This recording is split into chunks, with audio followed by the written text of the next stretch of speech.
Emmett Till, Patrick Dorismond, Abner Louima, Eric Gardner, John Crawford III, Michael Brown, Tanisha Anderson, Tamir Rice, Sandra Bland, Trayvon Martin, Breonna Taylor, George Floyd. The rate at which black people in America are killed by the hands of white police officers or white supremacy are 2 times as higher as the rate of that of their white counterparts. The last few years, months, weeks, days, hours, minutes, seconds have been filled with devastating news. But what has transpired recently has been all too familiar. It's almost like a broken record. Hey guys, this is your girl V, and I decided to make this video because I felt like I owed it to myself, I owed it to my son, I owed it to my best friends, I owed it to every single black man and black woman in my life, in the world. For those of you who already know, one of the main reasons why I decided to even leave the United States of America was because I wanted to give my son, preserve his life, to say the least. Preserve his life. I'm really devastated that I'm even making this type of video, and it's really sad that in the year 2020 that we are going through this. Lately, I haven't really been myself. I've been very under the weather, and I found myself constantly arguing or explaining or trying basically to make sense of everything that's happening. Although my family might not be directly from the United States of America, I still am American. I still lived in America. And at the end of the day, what is going on in this world at this point doesn't even matter about sexuality, sexual preferences, nationality, region. This is about human life. And yes, it is about race. And I am a black woman that has a black son. I'm not gonna sit up here and tell anyone how they should express their anger. I'm just not gonna do that. Who am I to tell someone else that the way they're expressing their anger is wrong? The only thing that I can do is my part as a black woman. When I first found out about what was going on, it brought back all too many memories. I remember being in high school, and this per se did not happen to me, when one of my very good friends at the age of 16 was pretty much beaten down by a cop. NYPD, that is, in high school. Me and this girl, we would go to class. We pretty much lived in the same area, so we would take public transportation all the time together. But that particular day, I wasn't with her. So as I sit back and when everything happened, I just said to myself, oh my God, I could only imagine what would have happened if I was there. And again, 20 years later, the same thing is happening over and over. I have a lot of friends that are cops.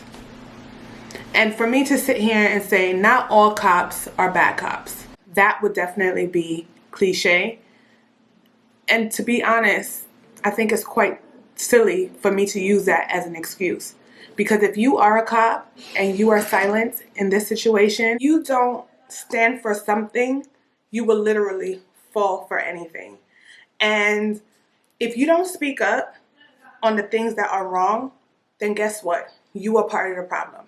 If you have a black friend, if you have a black boyfriend, if you have a black husband, if you are a black woman, if you are just a human being and you know that something's wrong and you don't stick up or you don't say anything, you have the fault as well. You're an enabler. You need to be held responsible for your action. Everyone saw the video. And as a human being, there has to be a sense of compassion. You have to be compassionate. This is a human life that was taken away. The fact that it was a black human life, to me, it touched home because that could have been my father, my brother, my friend, my cousin. George Floyd, along with many of the rest that have died, it's me. They are a part of me. So I cannot help but be angry and outraged as to what is going on or what was going on. I decided to reach out to one of my friends because, like we all say, not all cops are bad cops. She works for NYPD, and for the sake of this video and for the sake of her privacy, I'm not going to release her name.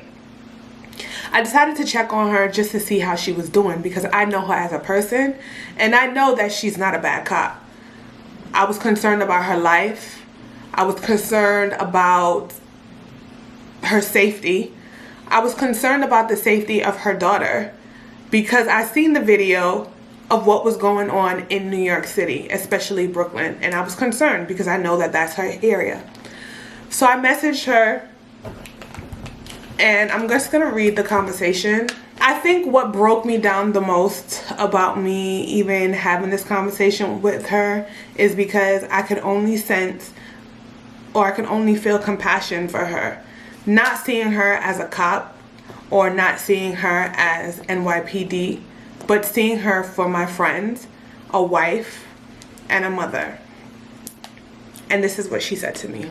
So I reached out to her and I said, hey girl, just checking on you, stay safe.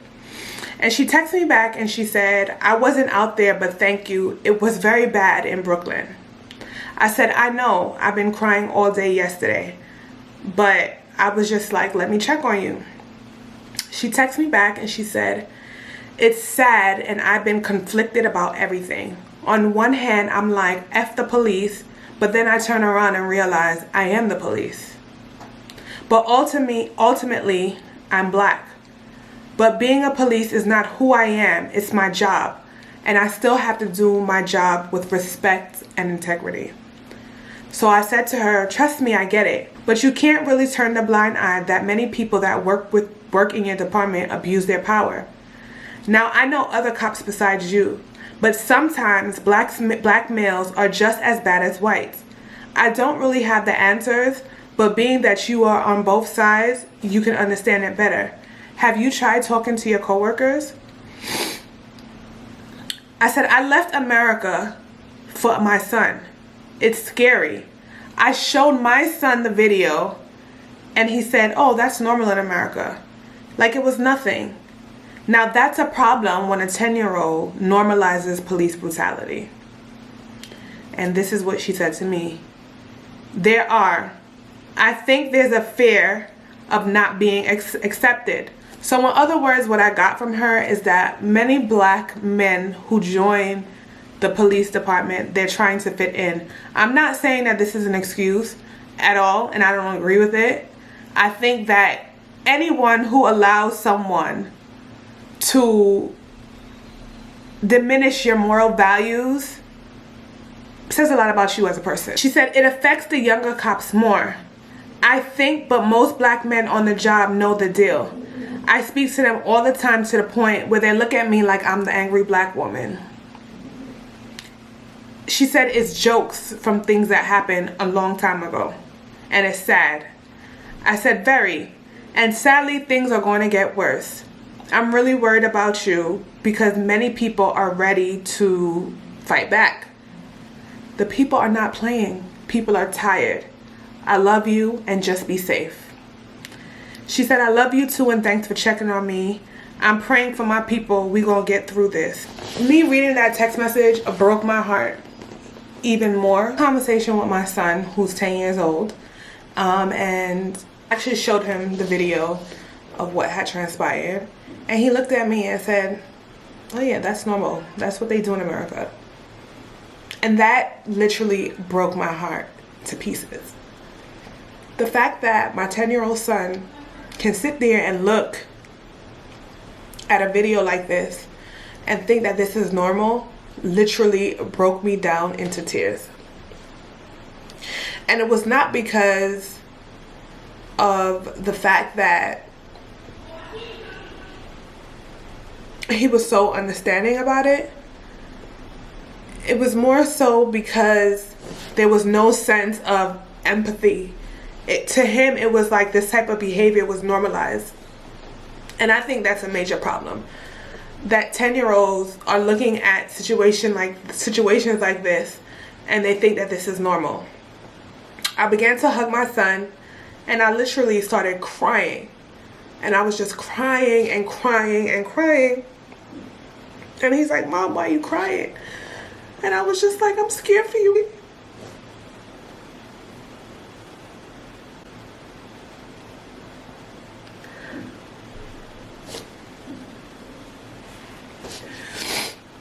The fact that this is still going on is so scary. And I'm so scared for my son. And to be very honest with you, if I knew the things that I knew now, I probably would not have any kids. And it's not because I don't want to have kids, or I wouldn't want to have kids because selfish reasons. I wouldn't want to have a child, bringing them up or raising my child in a system like this.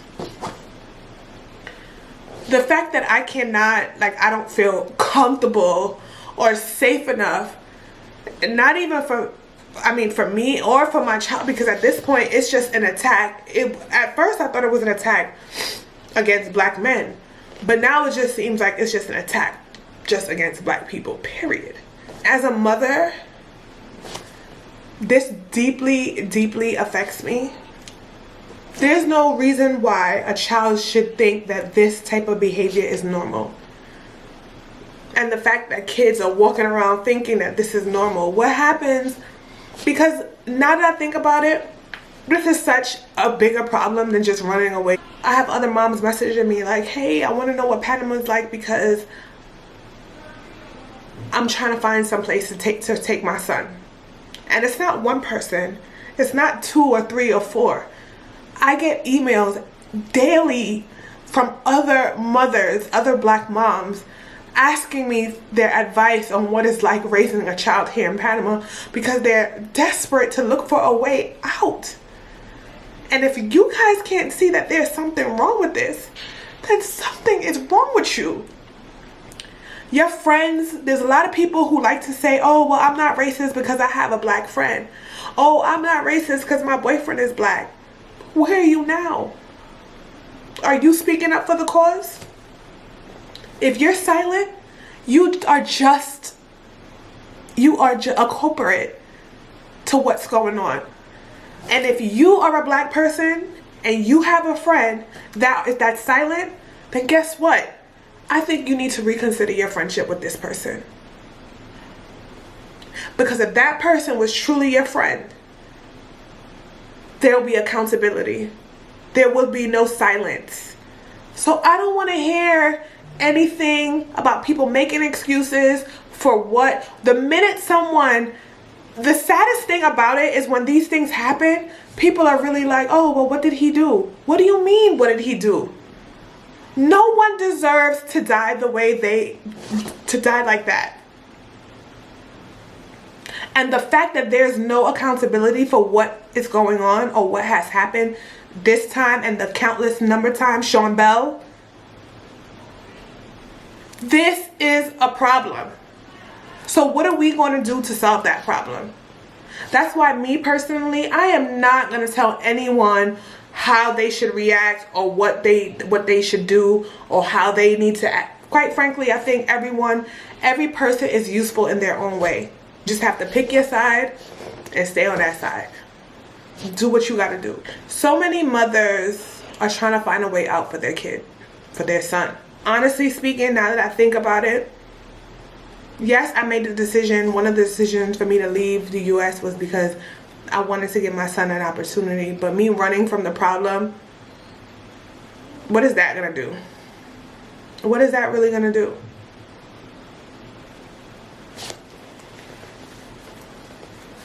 At this point, I'm not sure how we're going to move forward, if this is going to change. The only thing that I can do is do my part. And I hope that all my subscribers and everyone that's watching, I hope you guys do the same.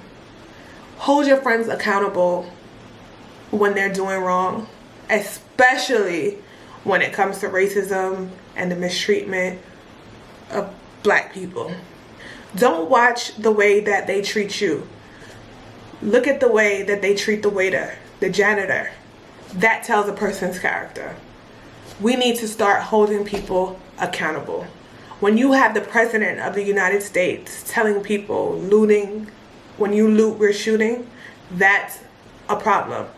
And the fact that people are making excuses for this, I'm not really sure what's going to happen. But like I said, the only thing that you could do right now is fix yourself, do what you have to do. And together, if we stick together, we can definitely make changes. So thank you guys for tuning in. I love you as always. Peace and love.